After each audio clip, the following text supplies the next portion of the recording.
Hi hello नमस्कार मंडळी. मस्त सुंदर अशा सकाळी आपल्या व्हिडिओची सुरुवात होत आहे. आपल्या चॅनलवर तुम्ही जर नवीन असाल तर चॅनलला सबस्क्राईब करा, व्हिडिओला लाईक करा आणि कमेंट करून नक्की सांगा तुम्हाला व्हिडिओज कसे वाटतात ते. तर माझी तब्येत बरी नसल्यामुळे शिवमला मी एकटं शाळेत सोडत होते.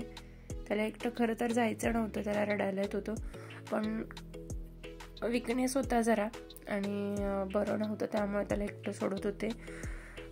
सोडण्यासाठी मी सेंटरपर्यंत गेले. तिथून माझी मैत्रीण त्याला सोबत शाळेत घेऊन गेली. त्यानंतर आज होता गुरुवार, त्यामुळे मी या पद्धतीने देवीची पूजा मांडून घेतलेली आहे. पूजा कशी मांडली ती कमेंट बॉक्समध्ये नक्कीच सांगा. व्हिडिओ आडवा घेणं विसरले होते, उभाच व्हिडिओ घेतला मी, पण तो कसा आहे काय आहे तुम्हाला कसा वाटतोय हे कमेंट बॉक्समध्ये नक्की सांगा. देवीचा मुखवटा मी बदललेला आहे. खरं तर तो बघून खूप छान वाटतंय, अक्षरशः म्हणजे इतकं सुंदर वाटतंय की देवी साक्षात समोर आहे की काय असं वाटतंय. साधी सिंपल छोटीशी रांगोळी काढून घेतली होती पाटावरती. या पद्धतीने मी पूजा मांडून घेते.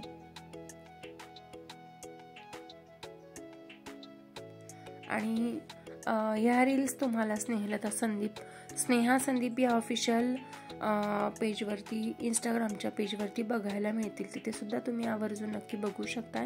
इंस्टाग्रामला सुद्धा आपल्या सुंदर सुंदर रील्स असतात. त्यानंतर शिवम संध्याकाळी आला. येताना खूप जास्ती कंटाळलेला असतो, कारण आता डान्सची प्रॅक्टिस चालू आहे. त्याला त्याचे बाबा घेऊन आले. तो आल्यानंतरचा अगदी छोटासा व्हिडिओ मी शूट केलेला आहे. तो व्हिडिओ शेवटपर्यंत नक्की बघा. व्हिडिओ आवडला तर व्हिडिओला लाईक करा, शेअर करा आणि चॅनलवर नवीन असाल तर सबस्क्राईब नक्की करा. खरं तर आज त्याला शाळेत सोडलं होतं, पण पूर्ण दिवस मलाच बोर झालं असं झालं.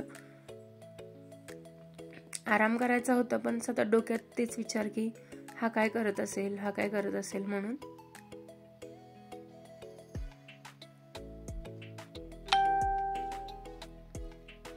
त्यानंतर तो आला आणि शाळेत काय काय झालंय काय काय नाही ते सगळं सांगत होता.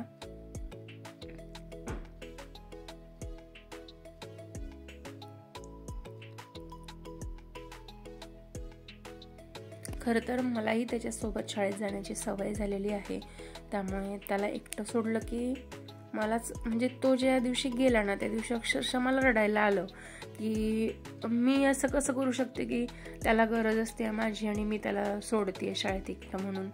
पण त्या दिवशी म्हणजे साधारण एक आठवड्यावर इतका विकनेस होता की मी त्याच्यासोबत शाळेत जाऊच शकले नाही. आणि ते जे झालेलं होतं ते सगळं तो सांगत होता.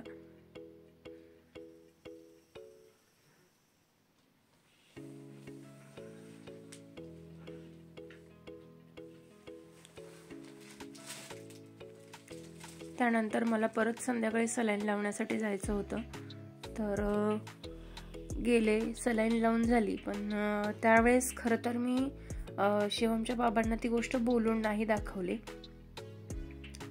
कारण आपण जितकं वीक पडतो तितकंच माणूस आपल्यापेक्षा जास्त वीक पडतो असं वाटतं. म्हणून पप्पा गेल्यानंतर कुणासमोर रडायचं नाही, कोणाला बोलून दाखवायचं नाही किंवा काय, अशा बऱ्याच गोष्टी मी करत असते. तर त्या दिवशी खरंच खूप बरं नव्हतं आणि असं वाटत होतं की सोबत कोणीतरी असावं, म्हणजे आई वगैरे असं कोणीतरी सोबत असावं. खरं तर बऱ्याचदा माझ्या सासूबाई माझ्यासोबत असतात.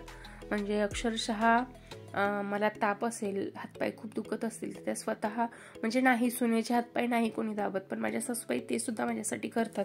म्हणजे मला आठवतंय की 1-2 वर्षापूर्वी माझी खूप तब्येत बिघडली होती, BP कमी झाला होता, प्रचंड ताप आलेला होता आणि तापामध्ये माझे हातपाय खूप दुखत होते. तर माझ्या सासूबाई माझे हातपाय दाबत होते असं माझी आई मला सांगत होती. आणि बऱ्याचदा आपले आई वडील सुद्धा आपली तितकीच काळजी घेत असतात. पण यावेळी माझ्या सासूबाईंची सुद्धा स्वतः तब्येत बरी नसल्यामुळे त्या येऊ शकल्या नाहीत. म्हणजे ते येणार होत्या, पण आम्हीच त्यांना म्हटलं की तुमचीच तब्येत बरी नाही आहे, उगाच कशाला तुम्हाला त्रास, म्हणून आम्हीच त्यांना येऊ दिलं नाही. असं खूप कमी वेळा होतं की सोबत कोणी नसतं, पण बऱ्याचदा मी नाही, म्हणजे आईची तब्येत बरी नसते, सासूबाईंची तब्येत बरी नसते म्हणून मी नाही त्यांना बोलवत किंवा त्यांना सांगत. पण शिवमचे बाबा असतात, कायम सोबत असतात माझ्या, म्हणून नाही वाटत काही. पण एक असतं ना की गरज असते आपल्याला कोणाची तरी, आणि त्यावेळेस नसतात आपल्यासोबत, त्यामुळे असं वाटतं की यार पाहिजे कोणीतरी सोबत. पण हे दोघं माझ्यासोबत असतात ना, त्यामुळे फारशी अशी कोणाची गरज पडत नाही. यांची तिथेही मस्ती चालू होती. सलाईन वगैरे संपल्या, त्यानंतर घरी आले. घरी आल्यानंतर स्वतःच खिचडी वगैरे टाकली, कारण समोर बड्डे होता आणि तिथे बोलवलेलं होतं आम्हाला आणि मी जाऊ शकत नव्हते, म्हणून मी शिवमच्या बाबांना पाठवलं आणि तोपर्यंत मी खिचडी वगैरे करून घेतली. खरं तर आपण आजारी पडतो तेव्हा असं वाटतं की यार खरंच आपली आई आजारी असताना सुद्धा सगळ्या गोष्टी कशा करत होती ना. ज्यावेळेस आपण आई होतो त्यावेळेस आपल्याला त्या सगळ्या गोष्टी कळतात.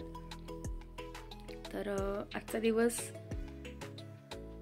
बरा गेला असं म्हणू शकतो. खूप छान गेला असं नाही आहे, पण आपल्यासोबत आपला नवरा कायमस्वरूपी आहे या गोष्टीचा खूप छान वाटतं. आणि शिवमसुद्धा माझी खूप काळजी घेतो. डोकं दुखतंय म्हटल्यावरती दाबतो. आईला ताप आला आहे त्यामुळे आई शाळेत नाही आली, हे सगळ्यांना त्यांनी सांगितलं. काही गोष्टी बदलत आहेत, त्यामुळे छान पण वाटतं. आणि त्याला माझी गरज आहे, पण मी नाही जाऊ शकत त्याच्यासोबत, या गोष्टीचं वाईट पण वाटतं. पण चला, वेळ आहे, निघून जाईल. चला तर मग भेटूया नेक्स्ट व्हिडिओमध्ये नवीन काहीतरी घेऊन. तोपर्यंत सबस्क्राईब करा.